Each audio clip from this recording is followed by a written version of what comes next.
I do this for my culture, to let them know what a nigga look like when a nigga in a roaster. Morning, everybody. This is For the Culture podcast. I got my boy DJ Thunder. What's up? Hey, this is funny because I've been to so many of your parties and I never met you. Oh, yeah, no, that's usually the case. Yeah. But it's funny because like every time you go to a party, you see DJ Thunder, you're like, yeah, it's gonna be popping. Yeah. Right. You see the other DJs, you're like, I don't know if I want to go to this party. Yeah. So what got you into like being a DJ and like? Why you choose to DJ Thunder? I get into that. So, first part, DJing. And basically, I was always busy growing up, like as far as like middle school, high school, worked, and then played baseball. So when I got to college, I had a lot of free time for the first time ever. Like I didn't have a job and didn't play ball. So then I was like, fuck, I gotta find something to do. And then I think it was like some little ads came up for like some DJ stuff while I was like online on YouTube, stuff like that. I was like, oh, what's this? Looked at it, and then I was like, oh, that's pretty cool. Started playing around with it, and then that was really it. And then most of what I learned about DJing, I learned through YouTube. And because a lot of DJs are very, they don't like sharing what they know. Yeah. You know, like most people don't like sharing what they know. You know, you ask a videographer or photographer to teach you how to do something, they're gonna be like, nah. Yeah, afraid of competition. Yeah, exactly like that. So everything I learned was basically through YouTube, and then I just went from there. And you kept growing. Yeah, like that. A lot of it's self-motivation, honestly, like that. So regardless of whatever you do or how you go about learning it, as long as you actually care, actually, you're going to be better at it.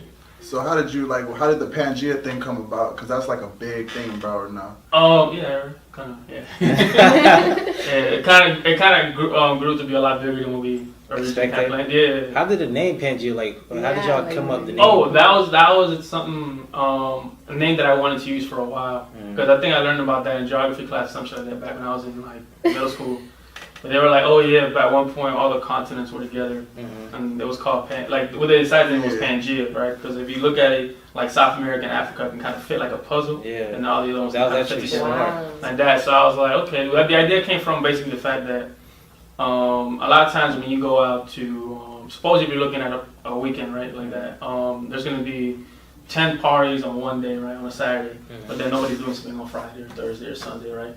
So rather than everybody making money together, the usual thing was you had a bunch of people competing for that same day, and then okay, good, everybody goes out, whatever, and nobody's making no real money because nobody's having a crowd bigger than 200-300 people, and then from there, the other days people don't got shit to do. So I was like, why don't I just get everyone to work together towards something like that and then make it big? So the idea was to bring everybody together, same idea as Pangea, all the continents together, so all the promoters, all the people throwing something together. And that's where the party name came from, like that. So the first time around, I put together a bunch of people together, and then I had every promotional team, and I told them, like, hey, look, don't throw something this weekend. Whatever, y'all can come, y'all can slide in free, whatever, because y'all help me promote, but don't throw nothing that weekend. Like that, and like, cool. And because I was a DJ, I had already had all those relations with all the promoters. Typically, promoters don't like each other, right? But they didn't see me as a promoter; they saw me as just a DJ that they work with. So because of that, I was able to talk to them differently than someone they might see as competition. You see what happens when everybody comes together. Everybody wins at the end. Yeah, that. And so now to the point where most promoters they're not affiliated with it no more, right? But they still come out just because of the fact that for them it's just a fun party, right? Because when you're promoting, a lot of times, like for me personally, I can't enjoy Pangea because I'm working. Yeah, exactly, right? My focus is on making sure things running smooth, making sure nothing bad happens or whatever. So I can't be out, getting booted or like that or turning up. So they get to do that, right? So now this is their turn to have fun like that. So because of that, a lot of them, they still come out regardless. Like I don't even have to ask them to come out. They'll be like, oh yeah, of course I'm coming. Like it's not it, like that. And then that's basically the thing on there. I thought Pangea was you picked that name because you wanted to like put all the culture and islands. Yeah, that's too. Yeah. So a lot of the aspect behind it also is the idea that we're very open-minded to a lot of the music, right? So not even just American and Caribbean culture, but then you got Latin culture. If a lot of people from Africa decide to come, we have a lot of African people can play for that too, and then European, whatever. If we have a lot of Europeans come, we can play a lot of house music. So depending on whoever is there. Is the kind of music we're going to play. So if it ever starts to travel, where we're at, you know, China or wherever, then we're gonna play music that caters to that crowd plus the surrounding areas like that. Okay, perfect. Yeah, because a lot of times, me personally, I don't like listening to One certain style genre, music. yeah, I one get tired genre of it. all night like that. I need breaks from it, even if it's a genre that I love. A lot of times I'll be like, okay, can we? Switch it up a little bit. Just a little bit, just so I can reset my mind, whatever. Let's go way back too, because me and you kind of go way back. Yeah. I met you at the FAU party. Which one? It was like took a bus to like Miami. Oh, South Beach. Oh, that's way back. Yeah, way back. That's when I first knew. I was like, yo, this man's snapping. And I got his number, started having him at my parties and too. Yeah. And me and you was talking one time. And you was telling me how you got kicked out of FAU. Yeah. Explain that situation. All right, so no, I ain't get kicked out because I was still a student, but I couldn't. Yeah. I got kicked out of doing events at the school for a little bit, right? So basically, what happened was, I had an event with an organization, right, at the school, not at the school, but in Deerfield, right? They were having like a probate / kickback, like a party. Cops show up, right? And they're like, oh, where's your permits? Of course, you know, being college kids, none of these guys pull permits, right? They're not at that level yet of throwing events. So they shut them down, right? I'm cool with it. I'm like, whatever. I got paid already. I don't give a fuck, right? So I started putting my stuff down, you know, disconnecting all the wires, whatever. At one point, one of the police decides to push one of the guys, right? One of the guys doesn't know that that's the police that just pushed him. All right? He's just minding his own business. I know what the police, you know, it wasn't like that. So the guy naturally, you know, when someone pushes you, you go like, what the hell reaction, is that? Yeah, like a natural quick reaction. He ain't hit him or nothing, but he just went like that. The cop took that as him taking like some sort of physical altercation with him, so the cop immediately smacked him in his face. And at that point, the guy's on the ground, he's getting kicked by a bunch of different cops, whatever like that. People start getting mad, blah, blah. There's a big rush of people going inside, going like, basically the party was like outside and inside. They all rushed inside, closed the door. Cops are mad because now they can't get to the people they were trying to beat up. Right? The other people were freaking out, so they all started trying to leave, but then there was like an army of cops all along the street. At that point, cops come up to me, and they're like, oh, you incited a riot. And I'm like, how? I wasn't even, I was ready to go. What are you talking about? Scapegoat. Yeah, exactly, like some of that. So they're like, turn off the music and everything. I'm like, it's been off. Like, there's literally, nothing's even connected. That's like if I took out the power from your cameras right now, and I was like, turn off the camera, it's like, it's been off. Like, what are you talking about? Like that. So, they start getting mad, whatever. They actually get to the point where, when I'm trying to leave and I pack everything up, they come up with the car, put the guns down, tear everybody down the floor, like that, handcuff everybody, and I'm like, really, bro? That was so dramatic. They end up getting my info, and then they contact the FAU police. And the FAU police at the time, they didn't know my real name, right? So that's the name they get my real name, and then of course the administration at FAU knew my real name. So after a while, after that event, it's been like, I think 2 weeks, and then somebody was like, oh, we've been trying to book you, but like FAU won't let us. I'm like, that's weird. So I go talk to them, and they're like, yeah, you're not even supposed to be on campus right now. You're like banned from the school. I'm like, what? I'm like, I didn't even know this. I'm like, yeah, the police, this and that. I'm like, okay, cool, that's fine. As it turns out, I actually had a very good relationship with the police, the main police at FAU, right? They just didn't know what my name was, so that's why I never got through them. I go talk to them, immediately takes it off, and then I'm good to go again. Oh, wow. Connection. Is that the craziest thing that ever happened at a party, or what's the craziest thing that ever happened at a party? I know crazy things happen almost every day. So yeah. What's the craziest? Oh, shoot, that's a hard question, crap. I'm trying to think of one. Or like one that you remember and you're like, just like, whoa, like this is just I know fights is regular. Yeah, fights is what it is. I mean, a lot of times it just depends on how much security you have, whether or not it becomes a big fight. How do you feel about that? Because, you know, some people be like, they think one fight ruins the whole party. Like, they don't want to go back no more because they're like, oh, they always fight. Usually one fight will be just that one fight, right? So, once that person and their friends are out, that's pretty much it. Because most people don't want to fight. You know, most people when they come out, they're trying to turn up. Yeah, exactly. There's plenty. If you ever, walking on a party, anybody could probably get into 10 fights. Yeah. You know, from all the bumping into each other. Everybody's drunk. Yeah, like that. But for the most part, we all do the same thing. Like, oh my bad, bro. Like that. We know we're not. We don't even know each other. Like, oh, how are we gonna fight? And that. So most people are cool. It's just that one altercation with somebody. Usually something personal. Or their girl, you grab their girl, they feel some like that. Or usually, same thing with girls. Girls, oh, you got with my man, like yeah. Some same thing. So it's always the same situation. But most times, yeah, once that fight is done, whatever, like, cool. let's continue to go back. Have you done any like traveling parties? Pangea will be the first one actually. Yeah. Later on this year, so y'all gonna see the news on that. Very soon after this. Once this one's done, you're gonna start seeing some info we have for Pangea coming up for that like that. Okay. Is it out of Florida? Not out of Florida, no. We're gonna be doing it somewhere else in Florida, and then after that, next year we're gonna be doing the first one out of the state. Okay, that's dope. That's dope. Yeah, the big part of it is just because we've been thinking about the one we're doing coming up right now for a while, but a lot of it was first you have to study where your crowd is coming from. So we realized that this one city is where a lot of our market is coming from, outside of South Florida, right? So once you eliminate South Florida, it's like, okay, what's our next biggest market? And then it ended up being this city.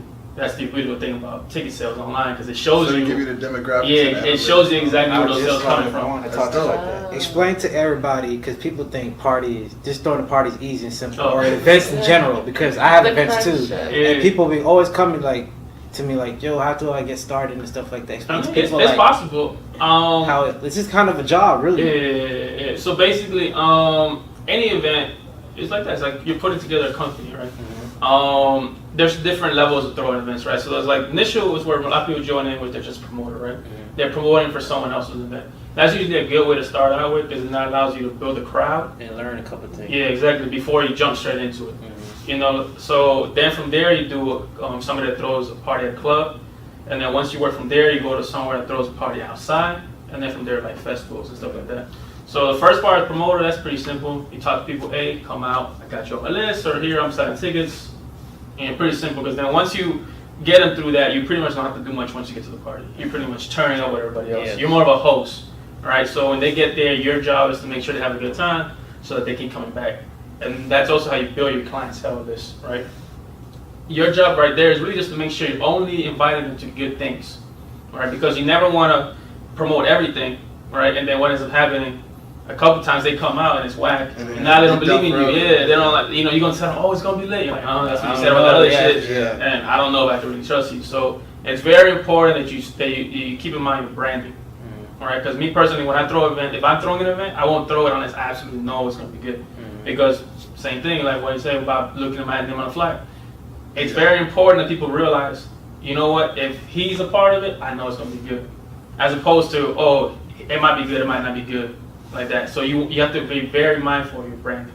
Like that. So after that, it's throwing parties at a club. Throwing a party at a club, that means that you're the one investing into it, right?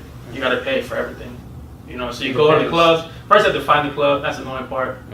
Because you have to find something that's going to be close to your demographic. You have to find something that's going to be in your budget, that could fit the kind of crowd you're going to have. And a good deal, because most of the time, the clubs sometimes, most of the times, they're the one profiting, not the promoter. Yeah, of course, because they're gonna get a rental and the bar. So you know, and that so work out a good deal. Then you gotta run the door, which is very annoying because chances are a lot of people come and know you, right? Which sounds like a good thing, but it's really not. Oh, let me get So because everybody knows you, they're all gonna want you to get them in quicker. They're all gonna want you to get in free, that kind of thing, right? The thing is, I'll be quick to tell people, I don't know who the hell you are. And so I'll literally or even people that just because people will meet you one day and then 2 weeks later they're already thinking they're getting for your parties. I'm like, bro, chill. I got people I know for 5 years that are still paying for everything. Relax. Yeah. Like that. So that's the annoying part. A lot of times the smartest thing to do is you're throwing a party like that is don't put yourself in the door. There you go. The best thing you want to do, honestly, is put a girl. Because a lot of times the main people that you're charging, the main people that you're charging, right, are guys, right? And a guy, when he comes up and he's like, oh, it's 20 or whatever, you know, he's not going to try to get a deal from a girl a lot of times because he'll feel bad. He'll feel like emasculated. Like that. So he'll be like, if she looks good, he's trying to holler at her. Exactly like that. So he's not going to be like, I'm trying to holler at you, but I only got $5. Like that. So a lot of times guys, if they see a pretty girl, they're going to be like, oh. Yeah. They don't want to act broke in front of the girl. Yeah, so they'll feel bad about it. And then obviously girls are not going to ask other girls for favors. And that. So that's usually the best thing to do. You put like a nice looking girl right there at the front, should be fine. It has to be a girl that doesn't know people too. Yeah. Some of these girls, they might be too popular and they're getting all their homeboys and all that stuff like that. No. I like to find like a pretty, completely unknown girl for that kind of job like that. That girl gets famous though after that one night though. Yeah, everybody thinks that PL. Then the next party, they're like, yo, you got me? Nah. I'll be checking on boy. But then after that, the rest of the night, you got people bugging you nonstop, asking this or that, complaining about this or that situation. Playing this song, like, yo, play my song, you ain't play my like song. that. No, especially as a DJ. As a DJ, you got tons of people asking you for song requests. I get DJs literally. hate that. DJs hate that. Yeah. So let me ask you tell them this what to play. about like local artists. How often are you gonna play how often you gonna try to break a local artist? I wouldn't say break, because honestly, I won't break them, to be honest. What I'll do is, if I see a song is kind of getting there, I'll expose it to other markets, right? So, perfect example would be like Young Gordon, right? So Young Gordon, a lot of times his songs will pop off on the young market, right? Like high school market. Same thing with Screech Now, 1-2. 1-2 popped off in the young market. Mm-hmm. Kodak popped off in the young market. When I first started playing Kodak, he was only really known in high schools. Yeah. You know. And then I remember when I would play it at college events, because that's mostly when I was DJing, nobody knew who the hell he was. Right? It took another like year or two before they started knowing it, and then another 2 years until the 21 plus market started knowing it. So what I'll do is, like, if I see that you already got a little bit of a buzz, right? Like you got that one crowd that really likes you, then what I'll do is, okay, cool. So clearly you know what you're doing. The song's probably good. So then I'll start playing it at other events, right? Because when I play those other events, there's gonna be some people from your market there, right? So when I play, there's gonna be a good 20, 30 people turning up. Might not be the whole crowd, but they're gonna be lit. The issue with playing new records or unknown records is that when you play it, it literally kills the whole crowd. Because people don't dance to things they don't know. I could literally be like, okay, suppose, what's the name? Jay-Z and Beyonce just dropped an album, right? So if I just played a record, any random record from the thing, it still will not work. Even though they're Jay-Z and Beyonce. Why? Because they don't know the record yet. Give them another 2-3 weeks, that same record will have a much different reaction. People only dance to things they know. People try to get you to play their record. Of course. I get about 5-10 artists a day in my DMs asking me to play the record. Like, there's nothing personal against them. It doesn't work. It doesn't work. For what you're trying to do. Yeah. You understand? I have my platform because of the way I am. Yeah. If I was like that, if I was just playing all these records, I wouldn't have my platform because nobody would book me because they'll be like, he stays playing music we don't know. Yeah. How do you go about like telling them like? No, I offer them different routes, right? So I was a DJ at other events that aren't parties, right, where there are showcases. Oh. And then from there, I'll be like, oh, I can't probably play it at a party, but here you can try doing it at this. Not that, but it's a much better place for your music. Because a lot of times, honestly, at a party, people are too drunk to even remember this shit. So even if they got lit that one moment, they ain't gonna remember it, right? The only way music is really broken is places where people aren't dancing or trying to fuck each other, right? Because that's your only focus. You're not really paying attention to you're music. just gonna jump to anything they gotta beat. So I'll say radio. Mostly I'll say underground and college radio, because those are stations that can play what they want. You know, if you got a new record, you're not gonna go to 99 Jazz Prime 96 because they're not gonna care. They're gonna be like, I'm sorry, we can't play this like that. But you can go to an underground station. You can go to a college radio. Yeah, because they don't have a manager. They don't have someone telling them what to play. And then from there, strip clubs are always good, just because of the fact that strip clubs, new girls are gonna dance to whatever. All right, so she's gonna take her clothes off to whatever. So if you got a hot record, you can play it there nonstop. And it won't matter because nobody's even really caring. They're just there to throw money and look at ass and stuff like that. So sometimes you listen like, oh shit, what is this? But because you're sitting down, you know, you're more relaxed like that. You can actually just chill and enjoy the environment. At a party, you're 100% focused trying to get ass. You know, so it's a whole different mindset. So do you want to do music? Like, do you want the relationship like the YG Mustard kind of situation? Oh, it's about like being attached like to an artist? Nah. You don't want a situation like that? Nah, because a lot of times what ends up happening is like, suppose like Esco and Future, right? Yeah. You get tied so much to an artist that people only see you as that artist's DJ, not as your own DJ, like that. So, to be honest, if you were a DJ at a concert, right, with an artist, you're not really DJing. You're really just playing his records. Right, DJing is about reading the crowd, playing a variety of records from all kinds of different genres and music, so that you can get that crowd lit. In that situation with DJing a concert, you're not the one getting the crowd lit. The artist is the one getting the crowd lit. You're just playing the song. Really. You're just playing the song. So anybody like can do that the job. face behind them instead of like branding yourself. Yeah. And nowadays, DJing is easier than how it was exactly. back then. So I can go up there and just press the button. I can literally teach them right now how to do everything that would be required for a concert. Like that. I remember same thing happened with a couple artists as DJs that I've seen. They come by, right? So like I'll be DJing at a club and they have an artist performer later on. You know, a lot of clubs do that. So I'm like, cool. So I get off, right? So I'm having the DJ, the artist DJ come up and set up. A lot of times they look confused with the equipment because they don't even know how to DJ. Yeah. They're literally there like using using virtual DJ or iTunes to play the guy's music like that.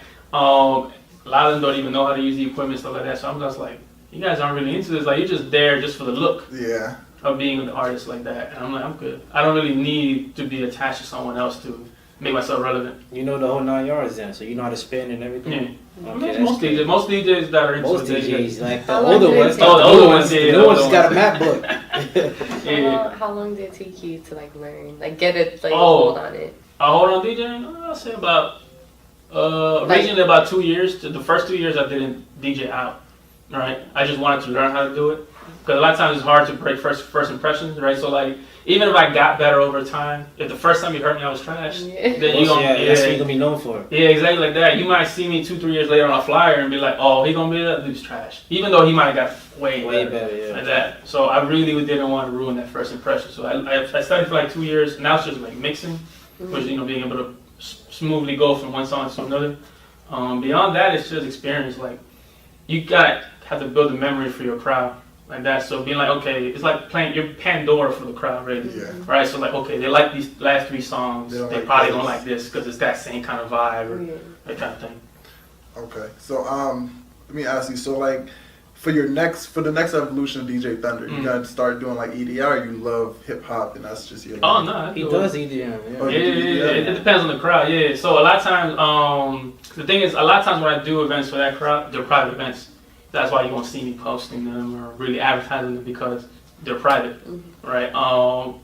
So yeah, I've done a couple of those. That's a lot of fun. That goes back to him creating, like catering to a crowd. You gotta know your crowd. That's probably why he don't play it because that crowd don't want to hear Even that. though sometimes at the hip hop events I play a little bit of EDM just to mess with them like that. So even at Pangea, a lot of times I'll play like 5 or 6 EDM songs during the middle of my set just to change up the vibe. Yeah. Kind of like get them like, okay, like what's going on kind of feeling.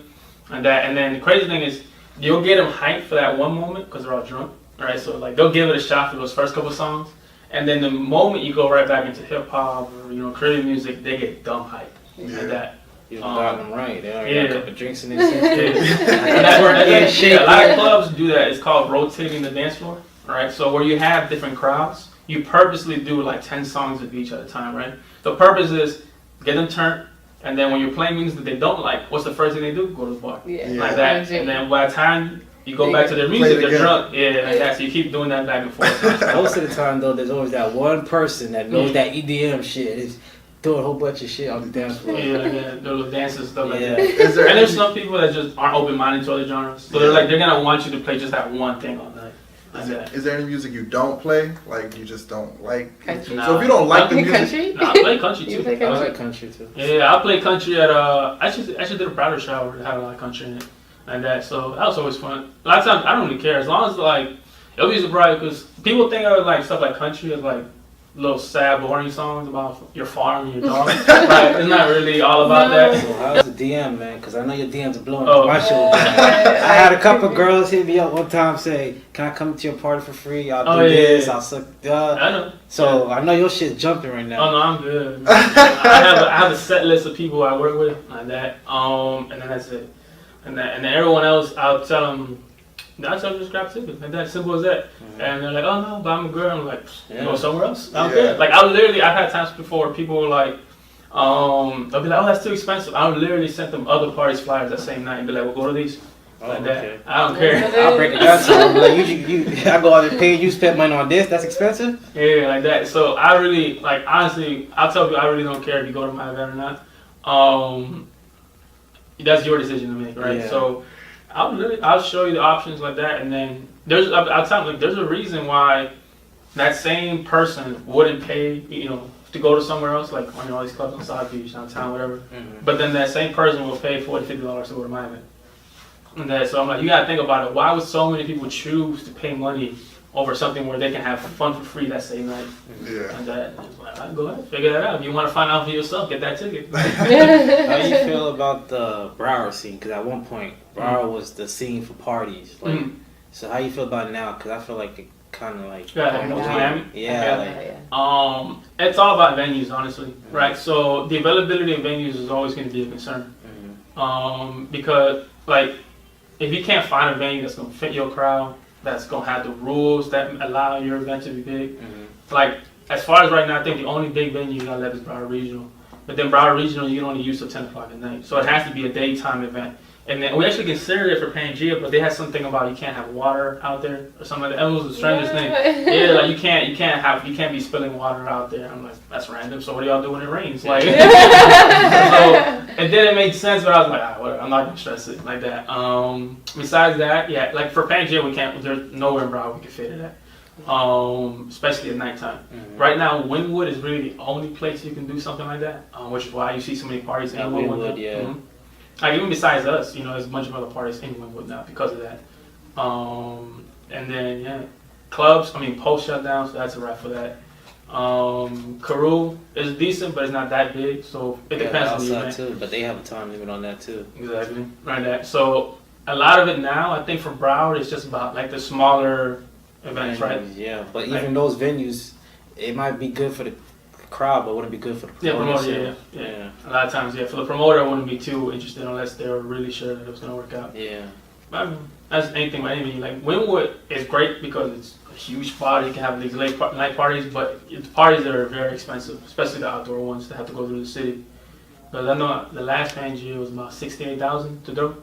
So you can imagine the difference. That shit better work. Yeah. So you have to be very confident it's gonna work out, because a lot of that you can't get back. Yeah. You can't just be like, oh, the party didn't work out. So you're talking to the police like, I got you next time. Like, no, like these people need their money. So so it's a very serious matter. A lot of that has to be paid in advance. So you can't really fall back on it.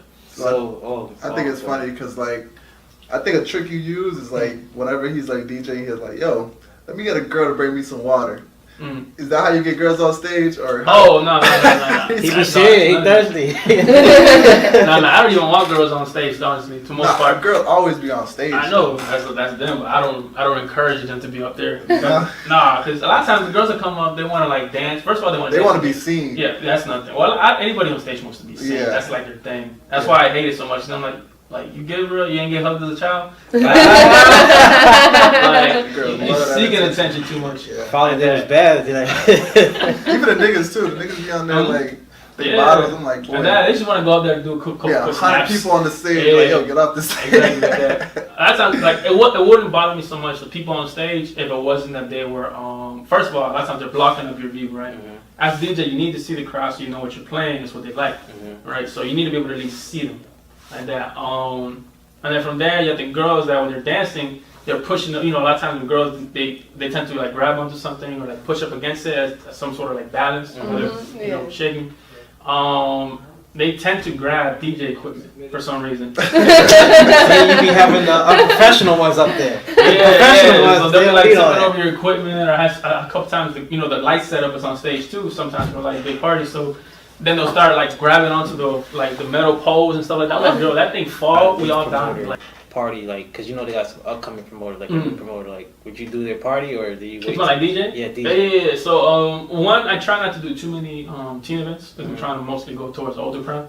So I'll do a couple here and there, mostly the ones I already built a relationship with, or the ones that I know for a fact are gonna be good. Besides that, new up and comers, I'll say I look at their page.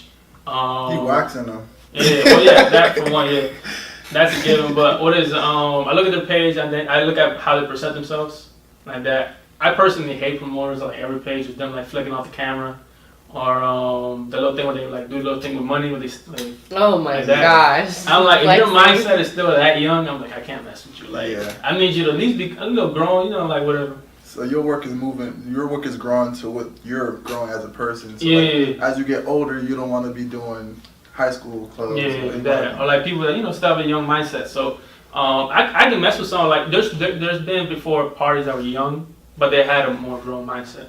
like that. Like if I look at you and I can tell you're professional about how you go about doing your thing, then I can work with you. Yeah. But if you look like someone that's just there, like that's throwing parties just to get punani, like I don't really. I can tell too. Like a lot of times they'll do it like that. The guys will throw parties just so they can get girls to build a name, and then most of the time it fails, and then they tell you it didn't work out, so we don't have that money for you. I don't care. What they gotta do with me? So what do you do I always when that tell them, happens? if you're gonna try to tell me you can't pay because you made less money than you expected, does that mean that when the party does good, you're gonna give me a bonus? Yeah. Like, nah, so I need you now. Would you go to Cali Lane where you just like make an album? Make an album? I don't even know what kind of music to put out. No producing or nothing. You just strictly DJ. what you do. Yeah, promoter and DJ. That's basically. Oh yeah, explain the definition to promoter to you because everybody got different things to promoter.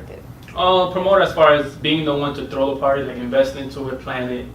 That kind of thing. Some people think a promoter is you just put go and bring people like a guest, like not even that, but like you just like bring a guest list to the person that's running the things, and that's a promoter to them too. Yeah, well that's what we call a sub promoter. Okay. Yeah, sub promoter will be someone that works under the main promoter, right? There's plenty of those. I think for Pangea I have about 80 of those. And that they don't get guest lists, but their whole thing is like promote the party for a little bit, and then you don't gotta pay to get it. Okay. And that. That's honestly something I recommend for everybody. A lot of times I'll tell promoters to do that. They'll be like, you might want to get a good army of people that will be posting it on a regular basis for you, because you can't create buzz by yourself. You know, even as much as I'm well known, if I also do a party 100% by myself with no promoters, no other people working under me, which is I'm the only one posting it online, I'm pretty confident it's gonna fly. So it's important that you have that team behind you that's going to be spreading the word to other people. What about you? What do you do with the people that say, I don't do nothing for free? Oh, no, we're not working together. What you mean? That's it. Like, that. There's nothing wrong with it. Like, at the end of the day, you know, if something isn't in your interest, that's fine. You know, I'm not going to be like, I'm not going to talk down to them or be like, wow, you can't do this for me. Like, oh, it's fine. Okay, cool. Understandable. That's it. You're like, I seen you post something, I forgot, but there was a lot of things going on where people was like, my own friends or family are not even helping me support, but people that don't know me support me, and you had said something about it. Oh yeah. Well, the main thing is I think you shouldn't depend on your friends and or family. expect. Yeah, or expect them to support you, right? Because understand that they met you under the pretense of that you're the relative or you're the friend, right?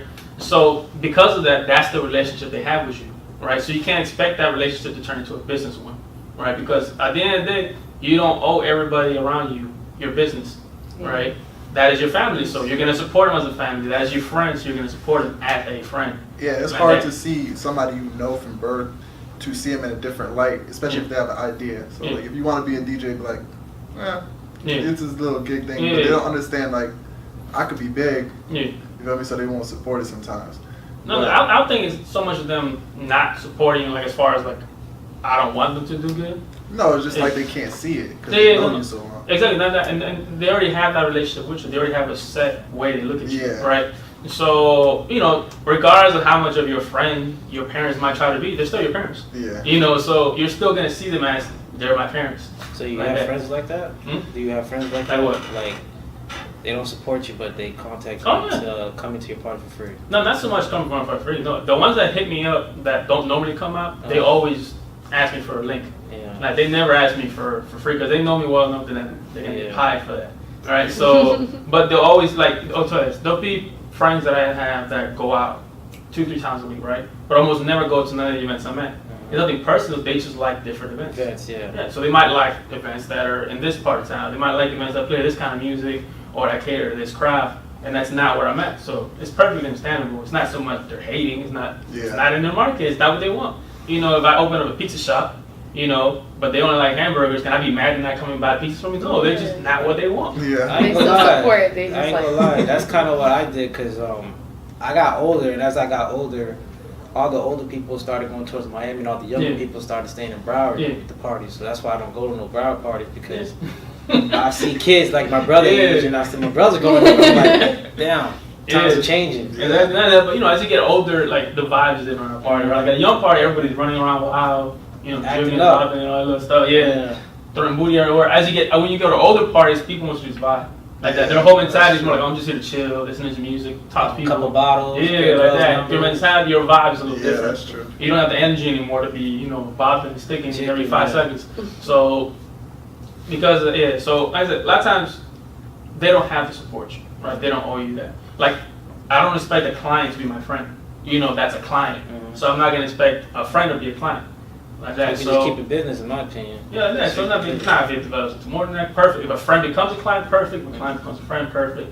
But that's not the expectation I have, right? I think at the end of the day, if you can't get clients, right, off the fact that they like your product alone, then your product isn't good, right? Because you can't be going around pressuring your friends and family to support you, right? It's gonna sell itself. Yeah, exactly. It should be able to sell itself like that. Your friends and family, like if you keep annoying them to buy something that they have no interest in, they're gonna stop fucking with you. Now you're gonna lose them too. Right? Yeah. Most of the time, people that's buying your product is not even your friends. People close to, it's people that don't know you anyway. Yeah. So it doesn't matter. I mean, that's why I like what I do, because a lot of times, 100% of the people that know me, like in South Florida, know me because of DJing, right? Like that. Because when I went to high school, partially in Miami, like South Bend and Tampa. So when I got to here, that's when I started DJing. So then by that time, 100% of my followers on Twitter, IG, all that, all know me because of DJing. So it's like a very targeted audience like that.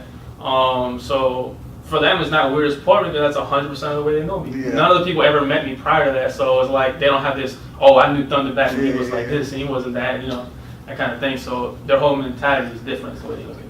So I seen a retweet on Twitter that said, like, you was talking about you don't want to play the same songs anymore. Like, you like, stop playing these songs. Oh, yeah. Yeah, I think I seen that retweet. So, like, is there certain songs that are getting played out, or is this like, because I know, what's the name, the Tim Drill song? Tim Drill, which one? You talking about Lennon? No, I'm talking about, I forget what it's called. It's the Back That Ass Up song. Oh, you're talking about Juvenile. Juvenile, Yeah. That song never get played out. So like, Nah. what song? That'll never get played So out. some songs to you, like, even if it pops in the club, you're like, this song is played out. Yeah. Okay. So like, the main one that I don't like is what's called Dreams and Nightmares at this point. Dreams and Nightmares. Yeah, because it takes. It hits every time. It hits every time, but I think it takes too long to get there. Yeah. Like I can only be so dramatically hyped to listen to the breakdown of a song so many times, whereas like it takes a whole minute to get to the point where I actually want to listen to it. Yeah. All right, so because of that, it's played out like that, and it was played out at every single party since it came out, right? For like the last 5 years or something like that. So It had a good run. But every time I go to a party, it pop everybody's saying every single word on it. yeah. So like, But not compared to how it was when it first came out. Yeah, When it first came out, it was dramatic as hell. Like it was like You the can whole feel country it. erupted. You can feel it. Yeah. That's Now funny. I just like say the words and just like, okay. Yeah, not even singing the words as you know. or like It's swag cool. surf. Like that. Same thing with Swag Surf. Same thing with Swag Surf. The thing is also, yes, these songs are usually introduced by the DJ in one way or another, right? Yeah. So Dreams and Nightmares would be, something dramatic about your friend being locked up or somebody who died or whatever. And then I remember we started doing the cell phone thing, and then everyone started doing this shit, right? So like you take your cell phone light out and you kind of light up the club, and that everyone started doing this shit too. And then it started getting to the point where it was like, how can you build up a record every single night that you go out and make it sound hype? Yeah. Like that. Same thing with Swag Surf. Oh, put your arm on your friend. Right? Same thing. Other records that are old, like Back That Ass Up, but it's not. Don't usually get introduced. They just play. Yeah. Right? And they don't have a long intro. They just get straight Right into to the it. point. Once you hear that, Yeah. That's maybe like a 10-second intro. That's fine. Like if Dreams and Nightmares had a 10-second intro, I'll play that shit. Yeah. But it's a full minute before it gets to what I want to hear. So Yeah. it's like it's so long to get there. Yeah, I hear you. So I mean, this was a pretty good interview. We learned a lot. So what do you want to tell like DJs that are trying to come up? Like, what's the main ways to come main up? points? Let me see. Main points. Define your market early, right? So try to figure out what exactly it is that you're trying to DJ for. A lot of times when DJs, because I've a ton of DJs that I train, that their main thing is like, once they learn how to DJ, it's like, okay, how do I get booked? That's a struggle, especially at first when nobody knows you, right? I usually tell them to go to colleges, because colleges, especially fraternities, they have a ton of events, right, that they need DJs for, that they don't have much of a budget for because they're all cheap. And so that's something where you go, yeah, you might not make a lot of money, right, but it's a good place to start DJing. And all those frats have chapters in different schools, Yeah. right? So when you're DJing a barbecue for one frat, a couple of their frat brothers from a different school might be there. Yeah. They might listen to you. They might like you. Oh, cool. You should come DJ our event too. That's how I got started. I got started by doing fraternity stuff at FAU. Then went down to Nova, then Johnson & Wales, and FIU, and then I was a college DJ for a while, and I started doing my own events. And then would you do like an agency, like a DJ agency, where you just put people in position and finance their their careers and all that? Yeah. Might not be bad, yeah. I mean, at this point, I kind of throw gigs to a lot of DJs too. Like whenever I'm like double booked or I can't do something, like even for like this Saturday I got a gig, but I won't be able to do it because I got Pangea. And it's like, even though it's before Pangea, the setup is from like 12 to 10. So it's like a 10-hour setup before the party. So I won't have time to be there. So I literally just, hey, go do this, like that, and then I'll send another DJ to go. Tell people why they should Pangea. Oh, why?